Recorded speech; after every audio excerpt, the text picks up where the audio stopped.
ہم نے دیکھا کہ کیسے خاتون اسلام نے، اسلام کی خواتین نے اپنی جان دے کر بھی اس ایمان کو باقی رکھا۔ اور ہم نے سب سے پہلا واقعہ جو ہے فرعون کی بیٹی کی جو ہے خادمہ کا دیکھا تھا، جو اس کی چوٹی ڈالا کرتی تھی، اور پوری تفصیلات دیکھی کہ کس طرح سے اللہ رب العزت نے اس کی قربانی کو شرف بخشا۔ اور نبی اکرم صلی اللہ علیہ وسلم نے معراج کے وقت خوشبو سونگی تو جبرائیل سے کہا، جبرائیل یہ خوشبو کس چیز کی ہے؟ تو کہ اللہ کے رسول یہ فرعون کی خادمہ تھی اور اس کے بچوں کی خوشبو یاد رکھی۔ تو پھر اللہ رب العزت نے اس قربانی کا اس کو بدلہ دیا، اور نبی اکرم صلی اللہ علیہ وسلم کی زبانی واقعہ ہم تک پہنچا۔ پورا واقعہ میں نے آپ کے سامنے رکھا تھا۔ لاسٹ جمعہ پھر ہم نے یہ دیکھا تھا کہ بچیوں کی تربیت کیوں اتنی ضروری ہے، اس لیے کہ یہ معمار ہے، یہ فاؤنڈرز ہے، یہ آرکیٹیکٹس ہے، یہ بلڈرز ہے اس امت کی، یاد رکھی۔ یہ قوم انہی کی بنیاد پہ چلتی، یاد رکھی۔ اور جیسا ایک عمارت کی بنیاد خراب ہو جائے تو اس کے اوپر کی کتنی ہی خوبصورتی یا اوپر کی کتنی ہی مضبوطی اس کو باقی نہیں رکھ سکتی، یاد رکھیے۔ تو اسی طرح اگر امت مسلمہ کی خواتین کی اور لڑکیوں کی تربیت نہیں ہوئی تو پھر یاد رکھیے یہ امت جو ہے ٹک نہیں سکتی، یاد رکھیے۔ اور یہ ہم نے دیکھا تھا کہ کئی لوگ یہ کمپلین کرتے ہیں کہ میں اپنی بیوی کی جو ہے مسائل سے یا اس کے حرکتوں سے پریشان ہوں، لیکن وہی شخص جو ہے اپنی بیٹی کی تربیت پہ دھیان نہیں دیتا، جو کل کسی کی بیوی بنیں گی اور پھر اس کے ساتھ بھی وہی سلوک کریں گی جو اس کے ساتھ ہو رہا ہے۔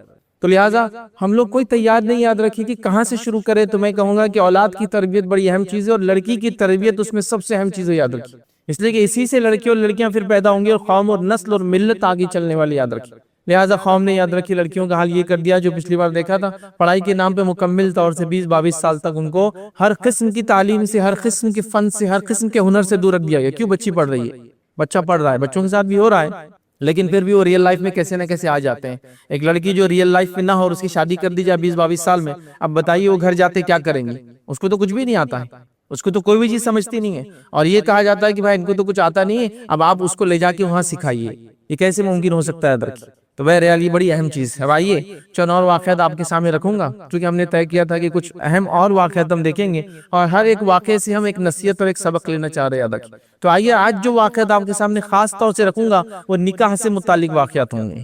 ہم نکاح میں پائے جانے والی بدعتیں نہیں دیکھیں گے، نکاح کی بنیاد کیا تھی، اور عورتوں نے اپنے نکاح کی بنیاد نبی اکرم صلی اللہ علیہ وسلم کے زمانے میں کیا بنائی، یاد رکھیں۔ کیونکہ آج بھی یہ نکاح کے مسائل، یہ عشق مزاجی کے مسائل، چونکہ نکاح سے پہلے آج کل عشق مزاجیوں کا سسٹم ہے، اور اس کے بعد امت مسلمہ کی خواتین کا یا لڑکیوں کا اس قدر خوبصورتی پر، جو دنیاوی خوبصورتی ہے جس کو چہرے کا عشق بولتے ہیں عام زبان میں، یاد رکھیے۔ اس کو محبت نہیں بول سکتے عربی زبان کے اندر، یاد رکھیے۔ وہ چہرے کا عشق ہوتا ہے، یاد رکھیے۔ اس میں اس قدر مبتلا ہو چکی ہے، یاد رکھیے، کہ ہر آدمی دوسرا آدمی پریشان ہے کہ بولتا رہے بچیوں کو یہ سمجھاؤ، بچی سمجھ نہیں رہی، بچی نے پکڑ کے لا لی، بچی نے ہاتھ پکڑ کے لا لی، بچی بھاگ کر چلے گی، بچے نے بھگا کے لے کے چلا گیا، فلاں ہو گیا۔ تو یہ مسائل بالکل رونما ہو رہے اور سامنے آ رہے ہیں، اور والدین کو اس کی خبر نہیں، اور والدین کو خبر ہوں گی بھی کیسے؟ چونکہ والدین کا، اور میں نے سرپرستوں کا اور ذمہ داروں کے بارے میں پچھلی بار بات رکھی تھی، ہم نے برقعے کے نام پہ عورت کو اچھوتی بنا دیا سیدھا۔ نبی اکرم صلی اللہ علیہ وسلم زمانے میں برقعے کے بعد اس نے ہر کام کی، اس نے کاشتکاری کی، اس نے تجارت کی، اس نے جنگوں میں حصہ لیا، اس نے بیماروں کا علاج کیا۔ ہم نے برقعہ بنا کے ہر چیز سے اس کو دور کر دیا۔ یہ بھی اس امت کا مسئلہ رہا۔ تو اپنے بچیوں کے ساتھ بیٹھ کر ہم نے وقت ہی کب دیا جو جان سکے گی اس کا کیا چل رہا ہے، اس کی سوچ کیا ہے، اس کی فکر کیا ہے، اس کا انٹلیکٹ لیول کیا ہے، اس کا آئی کیو لیول کیا ہے، اس کا ای کیو لیول کیا ہے۔ آئی کیو لیول تو لوگ جانتے ہیں جو ایجوکیشن سے ریلیٹڈ ہے۔ ایموشنل کوشچن اس کا مطلب وہ بھاوک کس کے لیے ہے، اس کے ایموشنز کس کے لیے، کبھی جاننے کی کوشش نہیں کی۔ وہ لڑکی ہے، بڑی ہوں گی، میں بولوں گا اسے شادی کرو اور وہ شادی کر لیں گی، نہیں ہوتا۔ اب گیا وہ زمانہ کہ آپ بولیں گے اور وہ کر لیں گی۔ ابھی آپ بولتے اختلاف شروع ہوگا گھر کے اندر، چند دنوں بعد پھر ایک ماں کی بولیں گی کہ بچی ایسا بول رہی تھی، بچی ویسا بول رہی تھی۔ تو سوال یہ کہ اس پوزیشن میں آنے سے پہلے آپ نے بچوں کے ساتھ بیٹھ کر بات چیت کیوں نہیں کی؟ میں یہ نہیں کہہ رہا ہوں کہ باپ اپنے بچوں کو بلا کے بولے اور بیٹا کیا چل رہا ہے کالج میں، کس سے عشق مزاجی چل رہی ہے مجھے بتاؤ، وہ نہیں بول رہا ہوں میں، لیکن ایک انٹلیکچوئل لیول پہ بات چیت، بچوں کا ہارمونل چینجز آ رہے ہیں، ان کی سوچ، ان کی فکر کدھر جا رہی ہے، اس پہ ہم کوئی کنٹرول نہیں کر رہے، اور آخر میں شادی سے پہلے بول رہے کہ بچی میرا سن نہیں رہی، اس کی اصلاح کرو، اس کو سمجھاؤ۔ کسی مسلم لڑکے کے ساتھ شادی کا بول رہی تو اچھی بات ہے، خیر ہی بولوں گا ابھی تو آج کے زمانے میں، لیکن اگر کسی نان مسلم سے شادی کا بول رہی تو پھر تو پریشان پہ پریشانی ہے آپ لوگوں کے لیے۔ کیسے کریں گے؟ شریعت نے ہمارے لیے کنڈیشن لگائی، یاد رکھیے، کہ ایک مرد اگر نکاح کرے تو اس کے نکاح میں مومنہ آ سکتی ہے یا پھر کتابی آ سکتی ہے، اور اگر ایک عورت شادی کی بات کرے تو اس کے نکاح کے اندر ایک مومن ہی آ سکتا ہے، کوئی آپشن نہیں ہے۔ تو ایک مشرک کا تو سوال ہی نہیں آتا ہے، وہ اچھا انسان ہے برا انسان ہے، وہ سیکنڈ کیس ہے، اس پہ کوئی ڈسکشن نہیں ہے ہمارا۔ پرائمری ڈسکشن یہ ہے کہ ہمارے پاس اس کی اجازت نہیں ہے، یہ سمجھ رہے نا؟ جیسا مثال کے طور پہ کہ بچہ بہت اچھی گاڑی چلاتا ہے لیکن 18 سال کا نہیں ہے تو لائسنس نہیں ہے تو گاڑی نہیں چلا سکتا، چاہے کتنی اچھی چلا سکتا ہوں گا، رولز کا مسئلہ ہے، ریگولیشن کا مسئلہ ہے، ٹھیک ہے، تو آپ سمجھیے اس چیز کو، تو پھر انسان پریشان ہے۔ آپ بولے اس کی اصلاح کیجئے، کون آ کے اس پہ وہ کریں گا؟ آپ کسی کے پاس میجک وانڈ جادوئی چھڑی تو نہیں تھی گھمائے اور بچی کی اصلاح ہو گئی، بچے کی اصلاح ہو گئی؟ ایک لڑکی کی اصلاح کرنا لڑکی کے مقابلے میں بہت مشکل ہے، یاد رکھیے۔ ایک عورت کے احساس کو سمجھنا مرد کے احساس کے مقابلے میں بہت مشکل ہوتا ہے، یہ سمجھ لیجئے، آپ یاد رکھیے۔ تو لہٰذا آپ کیسے کریں گے؟ اسلام فورس میرج کی اجازت نہیں دیتا ہے، آپ زبردستی کسی کی شادی نہیں کر سکتے ہیں۔ اور فورس میرج کی جب میں بات کر رہا ہوں تو آپ یہ میں سمجھیے کہ ہمارے ملک عزیز میں فورس میرج ہوتے ہیں۔ آپ کو پتہ ہے فرسٹ ورلڈ کنٹریز کے اندر سب سے زیادہ مسلمان لڑکوں کی فورس میرج ہوتی ہے، لڑکیوں کی نہیں۔ فورس میرج مطلب کیسے؟ ماں بولتی تیرے کو دودھ نہیں بخشوں گی اگر تو نے چچا کی جو اپنے وطن میں بیٹی اس سے شادی نہیں کیا۔ اب یہ یو کے میں پلا بڑا، چچا وطن میں رہتے گاؤں میں، ان کی بچی شادی کرنا، قسم دے دیتے دودھ بخشوں گی نہیں، تربیت بخشوں گی نہیں، اور کیا مرا منہ دیکھیں گا، لاش پہ سے گزرنا ہے۔ اور لڑکوں کی فورس میرج کی جا رہی ہے، مجبوراً وہ بولتے ہیں چلو ٹھیک۔ پھر وہ ڈویلٹی اختیار کرتے ہیں، ایک ان کی بیوی ہوتی ہے آفیشل اور ایک لیو ان ریلیشن شپ میں رہتے کسی اور کے ساتھ۔ فورس میرج تو کسی کی بھی نہیں ہے، نہ لڑکی کی نہ لڑکے کی آتا، یہ شریعت میں تو نہیں آتا۔ دونوں کی پسند ضروری ہے، ولی بھی راضی ہو لڑکی بھی راضی ہو، تو یہ سب چیزیں یاد رکھیں۔ تو لہٰذا ایک مسلم خاتون یاد رکھیے اپنی چوائسز کے معاملے میں، جیسا ہم نے دیکھا دین کے لیے قربانی دیتی ہے، تو وہ نکاح کے معاملے بھی اس کی چوائسز دین ہوتا ہے، یاد رکھیے۔ وہ دینداری کو اور اخلاق کو ترجیح دیتی ہے باقی تمام چیزوں کے اوپر جو دنیا میں ایک انسان کے اندر پائی جاتی ہے۔ لیکن چونکہ بچیوں کی اب تربیت ختم ہو گئی، یاد رکھیں، نتیجتاً جو چیزیں نظر آ رہی وہ عجیب و غریب ہے۔ آئیے نبی اکرم صلی اللہ علیہ وسلم کا زمانہ ہے، نبی اکرم صلی اللہ علیہ وسلم ایک صحابی سے ملاقات کرتے ہیں جو افریقن ہے، یاد رکھیں نسلاً، اور سوشل سٹیٹس ظاہر سی بات ہے افریقنز کا کیا تھا اس زمانے میں وہ آپ سب جانتے ہیں، مجھے بولنے کی ضرورت نہیں۔ تو سوشلی سٹیٹس کے اندر سب سے نیچے، اسلامکلی نہیں، سوشلی وہ جو عربوں کا زمانہ ہے، ان کا جو سماج ہے اس سماج میں وہ نیچے ہے۔ نبی اکرم صلی اللہ علیہ وسلم ان سے ملاقات کرتے، اللہ کے رسول صلی اللہ علیہ وسلم نے اس واقعے کے اندر جو اس لڑکے سے نوجوان سے بات کی، پوچھا کیا حال چال ہے، کیسے چل رہے، نکاح وغیرہ ہوا؟ دیکھیں نبی اکرم صلی اللہ علیہ وسلم نوجوانوں کی مسائل جانتے تھے۔ ایک ینگ آدمی سے پوچھ رہے نکاح ہوا، مطلب لوگوں کو ان کی سمجھداری کے اعتبار سے بات کرنا ہے۔ تو اس نوجوان کا مسئلہ کیا ہے؟ روزگار، نکاح، وہی بات کر رہے ہیں۔ تو کہا اللہ کے رسول مجھے کون نکاح میں دیں گا؟ تو کہا میں ایک جگہ بات کرتا ہوں، تم جاؤ اور کہو کہ میں نے تم کو بھیجا ہے۔ وہ جاتے ہیں اس گھر کے اوپر جو کہ ایک انصاری بہت ہی ہائی سٹیٹس ہے ان کا، مطلب سماج میں بہت اونچا مقام ہے انصاری کا۔ وہاں جاتے ہیں، جب پتہ چلتا ہے انصاری کے گھر کو کہ نبی اکرم صلی اللہ علیہ وسلم نے ریفر کیا ہے ایک رشتہ، بہت خوش ہو جاتے ہیں، لیکن جب پتہ چلتا ہے کس کو ریفر کیا بڑے پریشان ہو جاتے ہیں۔ اور جب وہ شوہر اس لڑکے کو دیکھتا ہے جس کا نام روایت میں آتا ہے جلیبیب رضی اللہ عنہ، تو جا کر کہتا ہے کہ اللہ کے رسول نے رشتہ بھیجا ہے، تم ایک بار دیکھ لو لڑکے کو۔ جب ان کو پتہ چلتا ہے تو تھوڑے کشمکش میں دونوں آ جاتے ہیں، میاں بیوی کی، اب شاید نہ بولنے کی طرف ہے۔ بیٹی سن لیتی ہے کہ نبی اکرم صلی اللہ علیہ وسلم نے ریفر کیا یہ رشتہ، تو کہتی ہے اگر اللہ کے رسول صلی اللہ علیہ وسلم نے ریفر کیا ہے، آپ لوگ راضی ہے تو میں راضی ہوں۔ اب جلیبیب کا سوشل سٹیٹس کیا ہے، سکن کلر کیا ہے، فائنینشل ان کا پوزیشن کیا ہے، وہ میٹر نہیں کرتا میرے لیے۔ نبی اکرم صلی اللہ علیہ وسلم اگر کسی کو ریفر کرتے میرے لیے تو یہ سب سے اول ہے۔ دیکھیے ایک خاتون اسلام ہے اور اپنے نبی کی اطاعت اور فرمانبرداری یہ ہے کہ نبی اگر کوئی چیز ریفر کرتا ہے، یہ نبی کا حکم نہیں ہے، یہ حکم نہیں ہے، اللہ کے رسول کا حکم تو واجب ہو جاتا ہے، حکم نہیں ہے، مشورہ ہے۔ لیکن کہتی ہے مشورہ بھی ٹالا نہیں جا سکتا ہے، آپ راضی ہے تو میں راضی ہوں، فنش۔ والدین کہتے پھر تو کیا ہے آپ کو، اگر آپ راضی ہے تو ٹھیک ہے ہمارا نکاح ہو جاتا ہے۔ نکاح کے کچھ چند دنوں بعد ہی یاد رکھیے یا چند مہینوں بعد ایک جنگ ہوتی ہے، نبی اکرم صلی اللہ علیہ وسلم کے ساتھ جلیبیب اس جنگ میں جاتے ہیں اور اس جنگ میں وہ شہید ہو جاتے ہیں۔ نبی اکرم صلی اللہ علیہ وسلم کو تلاش کرتے ہیں، ان کی لاش کو نکالتے ہیں، اپنے ہاتھوں سے تدفین کرتے ہیں، اور صحابہ کہتے تھے کہ جلیبیب کی بیوہ کو جتنے رشتے آئے اتنے رشتے کسی بیوہ کو آتے ہوئے ہم نے ہمارے سماج میں نہیں دیکھے۔ چونکہ ریزن یہ ہے کہ جلیبیب کی جو خاتون تھی وہ عورت تھی، ایک تو انصاری بہت اونچے سماج سے تھی، دین میں بہت آگے تھی، اور خوبصورتی میں جو بے انتہا خوبصورت تھی، سارے اس میں خصوصیتیں تھی جو ایک عورت میں ہو سکتی ہے۔ تو جیسے ان کا انتقال ہوا اتنے رشتے آئے، اتنے پیغام ہے سیکنڈ میرج کے لیے کہ کسی عام عورت کو بھی نہیں آتے اتنے رشتے۔ تو دیکھیں اس خاتون نے نبی اکرم صلی اللہ علیہ وسلم کے فرمان کی وجہ سے، فرمان تو نہیں تھا بہرحال مشورے کی وجہ سے اس لڑکے سے نکاح کر لیا جس کو اللہ کے رسول نے ریکمنڈ کیا تھا۔ کچھ بھی نہیں دیکھا گیا، دینداری اور اخلاق، ان کے پاس مال بھی نہیں ہے، نسلاً و افریقہ نے ساری چیزیں یاد رکھی، وہ اس سماج کے اعتبار سے کمزور تھی، شریعت کے اعتبار سے نہیں۔ تو آپ دیکھ رہے ہیں تو اس خاتون نے کچھ نہیں کہا۔ کیا آج آپ کو ایسا لگتا ہے کہ کوئی دیندار شریف النفس اور صرف اخلاق ہو جائے تو ہماری بیٹی ہاں بول دیں گی اس کے لیے؟ سوال ہی نہیں آتا۔ وہ کتنا پڑھا لکھا ہے، اس کا انکم کے سورسز کیا، کتنی انکم ہے، رہنے کے لیے کہاں ہے، گھر کی حالات کیسے ہے، سیپریٹ ٹوائلٹ ہے کیا، پھر اس کے بعد یہ سہولت ہے کیا، پھر اس کے بعد وہ سہولت ہے کیا، اس کے بعد فلاں چیز ہے کیا، اس کے بعد یہ چیز ہے کیا، اس کے بعد میں جا کے دیکھوں گی، اس کے بعد ہم لوگ کریں گے، یہ کریں گے۔ والدین بولے ٹھیک ہے ہم انتظار کرتے بیٹا، آپ سب پورا جتنا بھی آپ کا پروٹوکول سے گو آن کرتے رہی، پھر وہ ساری چیزیں ہوں گی، مطلب جو بنیادی چیز تھی دینداری و اخلاق وہ چھوڑ کر باقی ساری چیزوں پہ ریسرچ ورک چالو ہے. ہاں دیندار ہے وغیرہ چلیں گا، بلکہ آج تو حال یہ ہے کہ اگر دیندار ہے تو وہ پہلے نہیں بول رہے فجر میں روز اٹھا دیں گا. ہاں ایسا میں نے سنا ہے کہ فجر میں اٹھا دیں گے بھائی وہ نہ کو، پھر ایسا نہیں، فجر میں نہیں اٹھنے کی عادت ہے بچی کو مارے. سبحان اللہ. تو اس خاتون اس لڑکی نے جو لبیب سے نکاح کر لیا، نبی اکرم صلی اللہ علیہ وسلم مشورہ تھا. آج ہماری بچیاں خواتین اسلام مسلمان بچیاں والدین سے بحث اور مباحثہ کری. میں یہ نہیں کہہ رہا ہوں کہ آپ کو جو پسند نہیں آپ نکاح کر لیں، لیکن میں یہ کہہ رہا ہوں کہ آپ نے کیا چوائسز رکھی. آپ افیئر کر لے، لڑکوں کے ساتھ گھوم لے، لڑکوں کو طے کر لے، لڑکے کو شناخت کر دے، پھر باپ کو بولے اس سے نکاح کرنا، یہ کون سا طریقہ بھائی؟ پسند کر سکتے آپ، ظاہر سی بات ہے شادی محبت کا معاملہ ہے، پسند کرنے کا طریقہ کیا، اس کے ادب اور اخلاق کی بنیاد پہ پسند کر کے اپنے ولی کو بولا جائے گا، اس کو تھوڑی بولا جائے گا میں تم کو پسند کرتی ہوں. پھر آپ کا ولی جا کے بات کرے گا اس کے ادب اور اخلاق کی وجہ سے جس سے آپ متاثر تھے. ہوتا ہے نا لڑکی مشہور ہے، لڑکیاں مشہور ہے کہ یہ دیندار لڑکی ہو دیندار لڑکا ہے. بالکل ایک لڑکی اس کو پسند کرتی ہے، اپنے والد کو بولے، اس میں کوئی مسئلہ نہیں. والدین سے گزارش کروں گا، وہ زمانے میں آپ نہیں ہے کہ سنتے ایک تھپڑ ٹکا دے اس کو، ہاں ہم سے پہلے. ارے بھائی اس نے سمپل بول رہی کہ ایک لڑکا بڑا دیندار دکھ رہا ہے، آپ اگر بھیجنا چاہے رشتہ بھیجیے، تو آپ اس کو ماری مت، ورنہ پھر یہ حرکت کی وجہ سے وہ چھپ کر پھر کیا ہے کچھ بھی غلطیاں کرتے اور بعد میں پھر راضی نہیں ہوتے آپ کے نکاح پہ، یا پھر نکاح کر لیتے اور ایک نیا ٹرینڈ چالو، نکاح کر لیتے 2 دن بعد لڑکے کو بولتے میرا اس سے افیئر تھا، لڑکا اس کو طلاق دے دیتا ہے. پھر ظاہر سی بات ہے اب تو یہ طلاق شدہ ہے، اسی کے پاس اس کا نکاح ہوگا جس سے پہلے محبت کرتے اور وہ راضی بھی رہتا اس پر، اور خرچے دونوں کے ختم ہو جاتے. اس کا ولیمہ ہوتا نہیں، اس کا نکاح بھی نہیں کر، خاموشی میں ہو جاتی ہے شادی. تو اچھا ہے نا، اس سے اچھا کہ پہلے مسائل کو سالو کر کے ہم لے کر چلے بنسبت اس کے کہ بعد میں مسائل میں پھنسیں.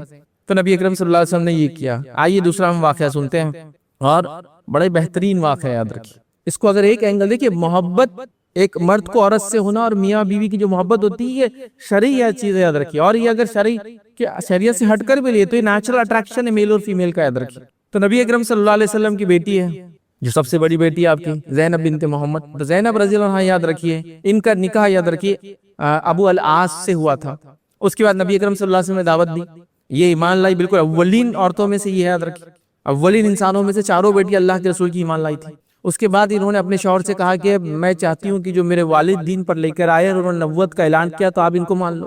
ابو العاص نے کہا کہ یہ طریقہ تو بالکل درست نہیں ہوا کہ مکے والے مجھ سے یہ کہے کہ تم نے اس لیے مان لیا کہ تمہارے سسر محمد چونکہ تم بیٹی سے، یہ تو طریقہ صحیح نہیں ہے، میں دیکھوں گا اس کو. لیکن ایک زمانہ گزر گیا.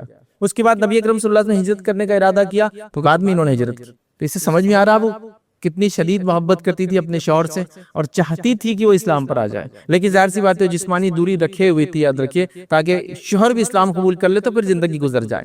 چونکہ ایک ظاہر سی بات ہے ایمان نہیں نا ابھی، تو جن کے نکاح ہوئے بھی ہوتے تھے ان کو توڑا نہیں جاتا تھا. اگر بیوی بھی ایمان لالے شوہر بھی تو کنٹینیو ہوتا تھا، اگر نہ لائے تو ویٹنگ پیریڈ ہوتا تھا، اس کے بعد بھی نہ لائے تو پھر وہ سپریشن ہو جاتا تھا. تو یہاں ویٹ کر رہے تھے ابھی کہ میں ویٹ کر لیتی ہوں، ہو سکتا ہے شوہر سمجھ جائے چیزوں کو. ایک لمبا عرصہ آپ نے ویٹ کیا. اس کے بعد جنگ بدر میں یہ آ گئے، چونکہ مشرکین ریڈی ہو گئے جنگ کے لیے. ان کی بیٹی نے کہا اللہ کے رسول کی کہ تم کیسے جاؤ گے لڑنے کے لیے میرے والد سے؟ تو کہا ابھی میرے پورے قبیلے اور خاندان والے جا رہے ہیں، مجھے تو جانا پڑے گا. اور وہ گئے. اس کے بعد گرفتار ہوئے. پھر اس کے بعد اللہ کے رسول نے کہا میری بیٹی کو بھیجنا پڑے گا. یہ گئے، اپنا وعدہ پورا کیا، اللہ کے رسول کی بیٹی کو واپس بھیج دیا. وہ ہجرت کر کے پھر اس کے بعد آئی، یاد رکھیے. لیکن ابھی بھی اپنے شوہر کا انتظار کرتی ہے. یہ شرعی محبت ہے، یاد رکھیے. ابھی بھی اپنے شوہر کا انتظار کرتی ہے کہ یہ ایمان لا لے تو ہم ساتھ زندگی گزاریں گے. ایک لمبا عرصہ گزارتی ہے، یاد رکھیے. اور اس کے بعد بہرحال ایک واقعہ ہوتا ہے، وہ اس واقعات میں ہم نہیں جاتے ہیں. اس کے بعد ابو العاص یاد رکھے اسلام قبول کرتے ہیں، اور اسلام قبول کرنے کے بعد مکہ جاتے ہیں. مکہ میں اعلان کرتے ہیں کہ میں اسلام قبول کر رہا ہوں، اور واپس مدینہ رہنے آتے ہیں. اس کے بعد 1 یا 2 سال دونوں ساتھ رہتے ہیں اور ان کی وفات ہو جاتی ہے، ان کا انتقال ہو جاتا ہے. تو محبت یاد رکھیے یہ شرعی محبت تھی ان کی، کہ اپنے شوہر کا انتظار کرتی رہی کہ واپس آ جائے، ایمان میں آ جائے. ایمان میں نہیں تھے تو یہ نہیں کہا کہ میں بھی تمہارے ساتھ جو تم کرو گے. بالکل جسمانی دوری کے ساتھ ان کے ساتھ رہی اور ان کو دعوت دیتی رہی. یاد رکھ، تو انہوں نے اپنے ایمان کو مقدم رکھا. آلریڈی میرڈ تھی، اگر میرڈ نہ ہوتی تو پھر تو ایسا کوئی سوال ہی نہیں آتا تھا. اندازہ لگائیے ایمان کو اتنی ترجیح دی جاتی تھی. ایمان ہے ہی ایسی چیز، یاد رکھ. جب یہ نہیں سمجھ میں آتا تو پھر ہماری بیٹیاں یہ کہنے پہ بھی مجبور رہتی ہے، یہ بھی کہہ دیتی ہے کہ میں اس سے شادی کرنے کے لیے اپنا مذہب بھی تبدیل کر سکتی ہوں، کیونکہ ایمان کی اہمیت ہی نہیں ان میں جاگی نا. آئیے دوسرا واقعہ سنتے ہیں اس خاتون کا جو نکاح میں تھی تو اس کا شوہر مشرک تھا. شوہر کا انتقال ہو گیا تو اپنے منگیتر کو دعوت دے کے اسلام قبول کروایا، کیونکہ اسلام بنیاد ہے نا، اس کے بغیر نکاح نہیں ہوتا. ام سلیم رضی اللہ عنہا، سب نے ان کا واقعہ سناؤں گا. ام سلیم رضی اللہ عنہا یاد رکھیے، ان کے شوہر جو ہے انس بن مالک کی والدہ ہے، ان کے شوہر ابو انس ایمان نہیں لائے تھے. سفر پہ جاتے تھے وغیرہ کرتے تھے. ایک بار سفر سے آئے تو ننھے منھے انس سامنے تھے. ان کی ماں نے کہا کہ کہو انس لا الہ الا اللہ. شوہر نے کہا یہ کیا ہے، تم تو بگڑ گئی ہو، مطلب بے دین ہو چکی ہو، مطلب ان کے مطابق جو دین ان کا تھا وہ چھوڑ چکی ہو، اب میرے بیٹے کو بھی خراب کر رہی۔ لیکن ننھے منھے انس نے اپنے والد کی بات نہ مانتے ہوئے ماں کی بات مانی اور لا الہ الا اللہ کہہ دیا۔ اس کے بعد بہرحال یہ کہیں تو بھی گئے سفر پہ، ان کا انتقال ہو گیا۔ جب انتقال ہو گیا، یاد رکھیے انہوں نے عدت گزار لی تو ان کا دوسرا رشتہ آیا۔ تو یہاں دیکھیے شوہر کے نکاح میں لیکن دین اور ایمان کو ترجیح دی جا رہی ہے، بچے کو دعوت اسلام دی جا رہی ہے، شوہر کو دعوت اسلام دی جا رہی ہے، اور انتظار کیا جا رہا ہے کہ شوہر اسلام میں آ جائے۔ شوہر اسلام میں نہیں آیا، شوہر کا انتقال ہو گیا، شوہر دنیا سے چلے گیا، آپ نے اپنا ایمان نہیں چھوڑا۔ اب دوسرے نکاح کی باری آئی۔ جب دوسرے نکاح کی باری آئی تو ابو طلحہ نے ان کو رشتہ بھیجا، یہ مسلمان نہیں ہوئے تھے ابھی۔ ابو طلحہ انصاری، یاد رکھیے بہت مشہور صحابی ہے، یہ ایمان نہیں لائے تھے، انہوں نے رشتہ بھیجا۔ جب یہ رشتہ آیا تو ام سلیم نے کہا کہ ابو طلحہ ایسے شخص نہیں ہے کہ جس کا رشتہ ٹالا جا سکتا ہے، تو کہا چلو بات کرتے ہیں۔ ابو طلحہ سے بات کر، ابو طلحہ تم ان لوگوں میں سے نہیں ہو کہ جس کا رشتہ ٹالا جا سکتا ہے، کہ ٹال دے کہ بھائی میں شادی نہیں کروں گی، لیکن میں ایک مسلمان خاتون ہوں اور تم ایک مشرک ہو، اور ایک مسلمان کا نکاح مشرک سے نہیں ہو سکتا۔ اگر تم سوچتے ہو ایمان کے بارے میں تو پھر ہم آگے ڈسکس کر سکتے اس بات کو۔ ابو طلحہ نے پھر اسلام پہ غور و فکر کیا اور اسلام لایا، اور اس کے بعد ام سلیم نے کہا کہ تمہارا اسلام لانا ہی میرے لیے مہر ہے۔ اور صحابہ کہتے تھے ام سلیم سے اچھا مہر ہم نے کس کا بھی نہیں دیکھا، ابو طلحہ کا اسلام ان کے لیے مہر تھا۔ تو منگیتر کی اصلاح کر کے اسلام قبول کروا دیا۔ شوہر کافر تھا تو اس سے دوری اختیار کر کے دعوت دیتی رہی۔ ایمان کا سودا کہیں بھی نہیں ہوا پورے اس کے اندر، یاد رکھیں یہ سب سے مین چیز یاد رکھیں۔ آج چہرے کے عشق نے ہماری لڑکیوں کو، یاد رکھیے، وہ ایمان کا سودا کرنے پہ مجبور کر دیا۔ لوگ کہہ رہے یہ ٹریپ وہ ٹریپ، میں وہ ٹریپس کی بات نہیں کرتا ہوں، میں سمپل یہ بات کرتا ہوں کہ آپ اگر اپنے آپ کو با ایمان رکھیں گے تو کتنے بھی ٹریپس آئے آپ نکلتے جائیں گے، لیکن ہمارے ہی چیز میں پروڈکٹ میں کمزوری ہوں گی تو پھر سمپل ٹریپ بھی آپ کو پھنسا سکتا ہے۔ ایک بچے کو گاڑی چلانا ہی نہیں آتی ہے تو وہ تو کک مارتے جا کے دیوار سے ٹکرانے والا ہے، اور ایک پرفیکٹ ڈرائیور ہے، اس کو آپ نے گاڑی خراب دے دی، اس کا بریک فیل کر کے بھی دیا تو کچھ نہ کچھ کر کے وہ کم سے کم زخم دوسروں کو اور اپنے آپ کو کر کے بچانے کی کوشش کریں گا۔ تو ہم کو اپنے آپ کو تیار کرنا ہے، حالات کیسے بھی رہیں گے، حالات سے لڑنے کے بدلے کہ وہ تم ایسا مت کرو ہماری بچیوں کے ساتھ، ہم کو یہ کرنا پڑے گا، ان کو تیار کرنا پڑے گا، تم کو بولنا پڑے گا یہ چیز، کہاں کہاں آپ رہیں گے بچیوں کے ساتھ۔ تو آج ہم دیکھ رہے ہیں ہماری بچیاں اپنے ایمان کا سودا کر رہی ہیں صرف یہ چہرے کی محبت کے چکر میں، اور یہ صحابیات تھی، اور میں کئی ایسے واقعات لے سکتا ہوں، انہوں نے اپنا سب کچھ قربان کر دیا ایمان کے خاطر۔ تو میں کہوں گا، گزارش کروں گا ہر والد سے اور ہر والدہ سے، اپنا لڑکا ہو یا لڑکی ہو، ایمان کی اہمیت دلوں میں ایسی جگائیے اور ایسی راسخ کیجیے، ایسی مضبوط کیجیے کہ اس کو لگے دنیا میں سارے سودے ممکن ہے، ایمان کا سودا چھوڑ کر سارے سودے ممکن ہے، میں یہ کر لوں گا، گھاٹے میں گھر بیچ دوں گا، یہ کر لوں گا، بزنس چھوڑ دوں گا، یہ ہوں گا، ایمان کا سودا نہیں کر سکتا۔ ایمان کے مقابلے میں کچھ نہیں ہے، اگر کوئی میری جان بھی لے لے تو ایمان کے لیے وہ قربان، لیکن میں ایمان کے مقابلے میں کوئی سودا نہیں کر سکتا۔ یہ تعلیم تربیت نہیں دی جا رہی۔ ارے والدین کو ٹائم ہی کہاں ہے، آپ اور میں کتنے مصروف والدین ہیں، دن بھر لیپ ٹاپ پر اور ڈیسک ٹاپ پر، گھر پہ آنے کے بعد پھر ٹیبلٹ پر اور ہینڈ سیٹ پر، اور اس کے بعد رات میں سونے تک ہم کو کتنے کام کرنا ہے نا آن لائن، جس کے نتیجے میں بچوں کی تربیت کا ٹائم کہاں ہے۔ تو بچوں کو بھی ایک ہینڈ سیٹ دے دو، تم اپنی زندگی جو، میرے پاس اپنا ہینڈ سیٹ ہے، میں اپنی زندگی جی رہا ہوں، میری بیوی اپنی زندگی جی رہی ہے، اور اسی میں ہمارے پوری دن ختم ہو جا رہا ہے۔ کتنے ایسے والدین ہیں جو شام میں یا صبح میں اپنے بچوں کو لے کے کبھی بیٹھتے ہیں اور ان سے بات کرتے ہیں، کتنے ایسے والدین ہیں جنہوں نے آخری بار اپنے بیٹے کے گلے میں ہاتھ ڈال کر اس سے کبھی بات کی اور کیا چل رہا ہے بول کر، اور کتنے ایسے والدین ہیں جنہوں نے اپنے بیٹیوں سے کبھی بیٹھ کر بات کی کہ بیٹی کیا چل رہا ہے، اسکول، کالج، مکتب، مدرسہ، تم باہر جاتی ہو، فلاں کرتی ہو، گھر میں رہ رہی ہو، آج کل فری ہو، یا تمہارا بیک لاگ ہے تو تم ایگزام ابھی 1 سال فری، کیا چل رہا ہے تمہارا بیٹا، کیا ہو رہا ہے؟ نہیں، بس میں شادی سے پہلے بات کروں گا، دیکھو لڑکا پسند نہیں پسند ہے، چل جا، شادی ہو گئی تیری، ختم۔ کیا ہی مطلب فرمان دینے والے بادشاہ بن گئے آپ، صرف بیٹھے بیٹھے خالی فرمان جاری کرتے رہیں گے۔ بچے ایسے تھوڑی ہوتے ہیں، بچوں کی تربیت ایسی تھوڑی ہوتی ہے۔ نبی اکرم صلی اللہ علیہ وسلم کی بیٹی فاطمہ ہے، ماں عائشہ فرماتی فاطمہ اپنے سب سے زیادہ، اپنے اللہ کے رسول کی چاروں بیٹیوں میں سب سے زیادہ اپنے والد سے ڈیل ڈال، چال ڈال اور شباہت میں سب سے قریب تھی، چلتی تھی تو والد کی ایسی شباہت تھی، دکھتی تھی تو والد کی ایسی شباہت تھی۔ جب اللہ کے رسول ان کے گھر جاتے تو ان کو سلام کرتے، ان کے سر پہ بوسہ لیتے اور اپنی بیٹی کو بٹھاتے۔ کبھی بوسہ لیا اپنی بیٹی کو آج تک آپ نے؟ نبی اکرم صلی اللہ علیہ وسلم تو لیتے تھے، بٹھایا اس کو اپنے بازو، آ بیٹی۔ ہم اس کو بچپن سے جب اس کو شعور آیا 10 سال کی، پرایا دھن پرایا دھن پرایا دھن پرایا دھن پرایا دھن، ٹینشن آ گیا تیرے وجہ سے کمانا پڑا، تیرے وجہ سے فلاں، تیرے دو بولتی کہ جلدی سے گھر سے نکل جاؤ تو اچھا ہے۔ خیال کر رکھا کیسی ہوں گی تربیت بچوں کی؟ تو بہرحال ان کو دیکھیے، محبت کے لیے ایمانی سودا نہیں کیا بس۔ تو یہی چاہ رہا تھا میں کہ محبت کی خاطر، چہرے کی محبت، ایمانی سودا مت کیجیے، دینی اور شرعی محبت کی خاطر سب کچھ کیجیے، وہ مسئلہ نہیں کہ دینی شرعی محبت کی خاطر میں یہ عمل کروں گا، وہ عمل کروں گی، یہ کام نہیں کروں گا، وہ کام کروں گا، لیکن یہ نہیں یاد رکھیں ایمان کا سودا کسی چیز پہ نہیں ہو سکتا۔ تو آج ہماری بیٹیاں ایمان کا سودا کرنے پر بھی تلی ہیں، یہ ماؤں کے فیلئر کا نتیجہ ہے، تربیت کی فیلئر۔ تو ہم کسی اور تنظیم کو کوسنے سے پہلے اپنے آپ کو ہم کریں گے کہ تربیت کا مرحلہ ہم نے صحیح دیا کیا، اس کے بعد بھی کچھ ہوگا دیکھا جائے گا انشاءاللہ۔ لیکن تربیت کے مرحلے میں ہم فیل گئے تو لوگوں کے لیے وہ آسان ہو گیا نوالا کہ وہ چک رہے۔ یاد رکھیے واقعات اردو میں ہو رہے، واقعات میں تصدیق نہیں کرتا کسی واقعات کے کہ ایسا ہو رہا ہے ویسا ہو رہا ہے، لیکن چیزیں ہو رہی ہے، وہ چاہے کسی کے ساتھ بھی ہو، وہ درست نہیں آتی۔ کیا ایک مسلم خاتون کو شریعت اجازت دیتی ہو کسی مسلم کے ساتھ بھی یہ کام کرے؟ پہلے نہیں، نان مسلم کے ساتھ تو بالکل نہیں، تو ہے ہی نہیں، وہ اپنے ولی سے کہے اور باقی ساری چیزیں پھر ہو سکتی۔ یاد رکھیے تو اس معاملے میں ہم کو سیریس ہونا ہے۔ بچیوں کی تربیت اس لیے بھی ضروری ہے، یہ نہ ہوا تو پھر جو چیزیں دیکھنے کو ملیں گی، سننے کو ملیں گی، برداشت کرنا پڑیں گی، دوسرا کوئی چارہ اور ہمارے پاس چیزیں باقی نہیں ہوں گی۔ یاد رکھیے۔ اب آئیے یاد رکھیے نکاح کے علاوہ بھی یاد رکھیے میں نے کچھ واقعات رکھے تھے عورتوں کی شجاعت اور بہادری کی، صحت اور ذہانت کی، ساری چیزیں ہم نے دیکھی تھی کہ اسماء جو ہے رضی اللہ عنہا جو ہے، جو ابوبکر صدیق رضی اللہ عنہ کی بیٹی ہے، وہ اپنے کھیت کے اندر کھیتی کرتی۔ ہم نے وہ پورا واقعہ دیکھا یہ کیسے وہ گٹھا لے کر یا کھجور کا گٹھا لے کر اپنے کھیت سے نکل کر جو مدینے تک آیا کرتی تھی۔ یاد رکھیے اس کے بعد ہم نے شفا بن عبداللہ یاد رکھیے، حضرت عمر نے ان کو جو ہے اپوائنٹ کیا تھا مدینے کا as a controller of accounts بول کر، جو مدینے میں ریٹس کیا طے ہوں گے منڈی میں، یہ ایک صحابیہ تھی یاد رکھیے، ان کو طے کیا تھا، تو یہ خاتون تھی ہم نے دیکھا۔ تو خواتین ہر شعبے کے اندر اس زمانے موجود تھی، حتیٰ کہ نبی اکرم صلی اللہ علیہ وسلم کی دفاع کا معاملہ آ گیا تو عورتیں جنگ کے میدان میں بھی کود پڑی تھی۔ یاد رکھیے چونکہ ایمان سب کچھ تھا، اور نبی اکرم صلی اللہ علیہ وسلم پہ کوئی آنچ آئے تو اس سے پہلے تو وہ چاہتے تھے سارے ہی ہمارے خاندان والے ختم ہو جائیں، اس کے بعد سمجھے نا، مطلب فکر یہ تھی، مطلب لوگوں کا حال یہ تھا، خواتین کا جب جنگ ہوتی تو خالی یہ پوچھتے نبی اکرم صلی اللہ علیہ وسلم کیسے ہیں، ان کا شوہر بھی گیا ہوا ہے، بیٹا بھی گیا ہوا ہے، کوئی فکر نہیں کسی کے، نبی اکرم صلی اللہ علیہ وسلم کیسے ہیں؟ تو یہ بھی اس جنگ میں تھے، ایمان ایمان ایمان کی وجہ سے یہ سب ہوتا ہے۔ نبی اکرم صلی اللہ علیہ وسلم ایک جنگ کے اندر ہے، جنگی احد ہے، بیک گراؤنڈ یہ ہے، اور پوری افراط و تفریط مچ گئی ہے، اور نبی اکرم صلی اللہ علیہ وسلم دونوں طرف سے دشمنوں کے بیچ میں ابھی پس گئے، اور اللہ کے رسول صلی اللہ علیہ وسلم کے اطراف میں 10 سے 12 لوگ ہی یہ بچے ہوئے، چند انصار ہے اور اس کے اندر زیادہ مہاجر ہے، اور وہ ڈیفنس لائن پہ کھڑے ہیں، چونکہ اب مشرکین کو پتا چل گیا کہ اللہ کے رسول یہاں ہے۔ اسی دوران ایک مشرک نے پر مار دیا جو پہرے مبارک پر لگا، 2 کڑیاں آپ کی جو ہے جو زیرہ جو سیفٹی کے لیے تھا، سر پہ ہیلمٹ تھی، اس کے اندر دھس گئی، اور نبی اکرم صلی اللہ علیہ وسلم نیچے گر گئے، اور آپ لہو لہان ہے یاد رکھیے،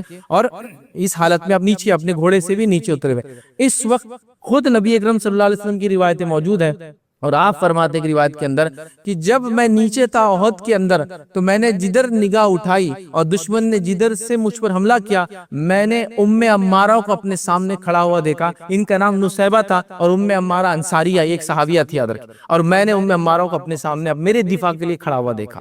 حالانکہ عمومی طور سے عورتوں نے جنگ میں جانا نہیں، یاد رکھیں، یہ جاتی جنگوں میں تو پیچھے رہتی ہے، پانی کا انتظام کرتی، کھانے کا انتظام کرتی، زخمیوں کو اٹھا کے لاتی، زخمیوں کو پانی پلاتی۔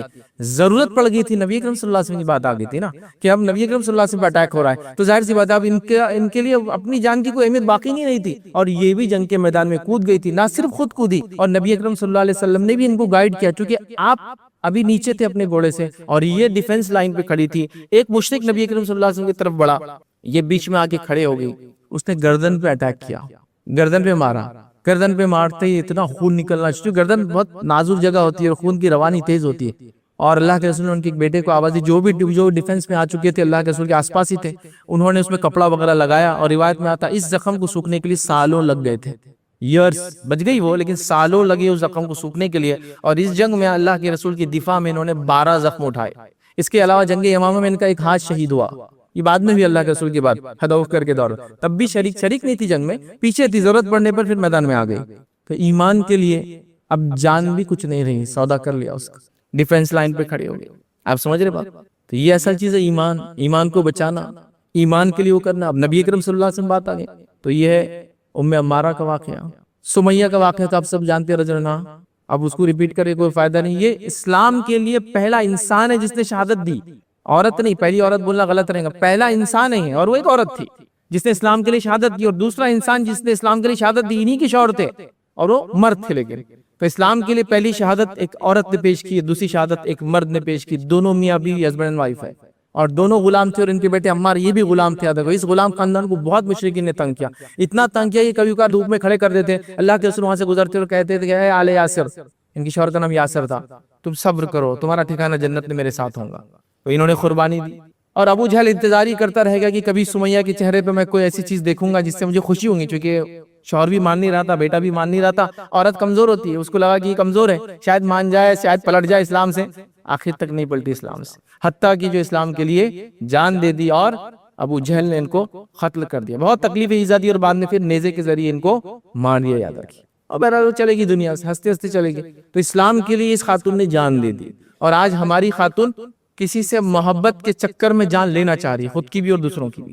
یہ دے رہے ہیں اپنی جانیں، یہ لینا چاہ رہی ہے. یاد رکھیے، ہے نا، میں جان لے لوں گی اپنی اگر مجھے فلاں نہیں ملا تو. حالانکہ اس کا دینداری میں مسئلہ، اس کے اخلاق میں مسئلہ، دنیا بھر کا برا آدمی، کیسے بچی کو کوئی دیں گا؟ سمجھو میری بیٹی. لیکن بیٹی تیار نہیں ہے، چونکہ ایمانی وہ ہے ہی نہیں کہ بھائی ایمان اصل ہے، باقی سب دنیا کی چیزیں آتی اور جاتے رہیں گے. تو یہ یاد رکھیے. عائشہ رضی اللہ عنہا کو لیجیے، انہوں نے اپنے ذہن کا استعمال کیا دین کے لیے، کیا کچھ نہیں کیا.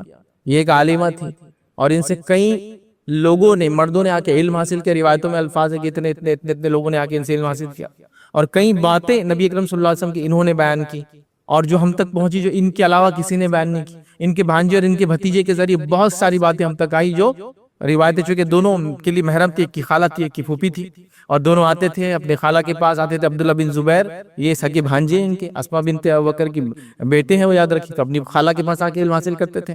اور ان کے جو ہے بھائی کے بچے تھے، تو یہ لوگ آتے تھے. علم حاصل کیا لوگوں نے، بڑے بڑے صحابہ کے ان سے مسائل پوچھا کرتے تھے فلاں مسئلے میں، اسپیشلی جو وراثت کا علم الفرائض ہے، تقسیم وغیرہ ہوتی تھی، اور یہ ماشاءاللہ جواب دیتی تھی. تو دیکھیے اپنے علم کو، اپنے ہنر کو، اپنے فن کو اسلام کے لیے، مسلمانوں کے لیے استعمال کیا اس خاتون نے. آج ہماری خاتون علم تو حاصل کر رہی ہے، علم حاصل کرنے کے بعد زندگی سیدھا ہونے کے بعد زندگی بالکل کروکٹ ٹیڑھی ہو جا رہی ہے. پھر یہ علم تو کام کا نہیں رہا. اس علم نے ان کو جو ہے دنیا اور آخرت میں کامیاب کر دیا. ہمارا علم دنیا آخرت میں ہم کو ناکام کر رہا ہے، تو پھر علم کیا کام کا؟ میں نہیں کہہ رہا ہوں بچوں کی پڑھائی چھوڑا دیجیے، بالکل میرا مقصد یہ نہیں. بچوں کو صحیح تعلیم تربیت دے کے ہر جگہ بھیجیے انشاءاللہ، جو حلال ہے، جو صحیح ہے، جہاں فتنہ نہیں، بھیجیے وہاں علم حاصل کریں گے، فن ہنر، لیکن وہ سب دین کے لیے، اگلی نسلوں کے لیے وہ رکھیں گے اٹھا کر. تو یہاں ان کا علم دیکھیے، انہوں نے اپنے علم اور ذہانت کو دیکھیے کہاں استعمال کیا. شاعری کرتی تھی، بہت اچھی لکھتی تھی، بہترین انداز سے یاد رکھیے چیزوں کو لوگ تصحیح کرانے لاتے تھے، ہم نے فلاں لکھا آپ پڑھیے، یہ سب انہوں نے کیا تھا. اور اس کے بعد کی دور کی خواتین کے تو کئی واقعات یاد رکھیے جو علم اور فن اور ہنر کے اندر لوگوں نے کام کیا. جس میں دو خواتین کی بات رکھی، بس بات ختم کروں. اس میں ایک ہے فاطمہ الفہری، آپ لوگ ان کے بارے میں پڑھ لیں. انہوں نے جو 860 جو ہے عیسوی کے اندر یاد رکھے اپنے والد کے ایصال ثواب کے لیے ایک یونیورسٹی کی بنیاد رکھی تھی، جس کا نام رکھا انہوں نے یونیورسٹی آف قراوین، جو کہ موراکو کے شہر فیس کے اندر موجود ہے، جس کا اعزاز ہی یاد رکھیے کہ یہ دنیا کی لانگسٹ رننگ اینڈ کنٹینیوسلی، جس کو longest continuously running educational institute ہے. یہ گریجویشن کی ڈگری دیتے ہیں، اور آج 1160 سال سے انسٹیٹیوشن لوگوں کو ڈگریاں دے رہا ہے. کتنے؟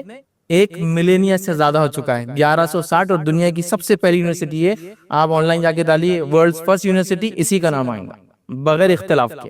یہ دنیا کی پہلی یونیورسٹی تھی. دنیا کی دوسری یونیورسٹی الازہر، اس کے آکسفورڈ اور کیمبرج، ان دونوں کے 300 سال بعد یہ دنیاوی علم دیتے تھے. تو یہ دیکھیے اپنے والد کے ایصال کے لیے اس خاتون نے ایک ایسا ادارہ کھولا جس کے فن اور ہنر سے لوگ آج تک گریجویشن لیول تک فائدہ اٹھاتے ہیں. آج بھی کالج اور یونیورسٹی موجود ہے. Guinness book of world record نے اس کو ٹائٹل دیا کہ دنیا کا سب سے پرانا اور کنٹینیوسلی لرننگ یہ انسٹیٹیوشن ہے، یاد رکھیے. تو دیکھیے یہ بھی عورت تھی، انہوں نے اپنے فن ہنر کو یہاں لگایا.